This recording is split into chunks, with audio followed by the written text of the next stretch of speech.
Hello guys! Magluluto na naman po tayo for today's vlog. Yan, minarinate po natin yung karne ng baboy guys. Kasi ipiprito po natin yan. Prito natin guys lahat. Dahil magluluto tayo ng, hulaan nyo kung anong lulutuin natin. Yan, naprito na po. May sibuyas. Ano bang magandang partner ng sibuyas at saka prinitong karne na nahiwa-hiwa? Ibig sabihin, magdidinakdakan tayo ng karne ng baboy. Yan, biga na rin po tayo ng kalamansi guys.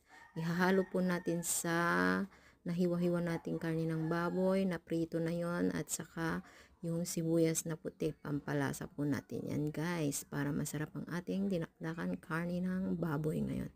Nung nakaraan, tofu, ngayon karne ng baboy na guys, kasi cravings po tayo guys, kaya yan. May nagpauraga po kasi dito ng kapitbahay namin guys. Kumuha po tayo ng pang dinakdakan. Yan, nahalo-halo na po natin. Natimplahan natin yung dinakdakan karne ng baboy guys. Ang hinalo lang po natin sibuyas, paminta, asin at mayonnaise. Okay na po yan guys. Hindi na po natin nilagyan ng sili. Ganyan lang po talaga guys, kasi may bata po nakakain. Please follow my page guys. React, share, comment. Thank you! Kain po!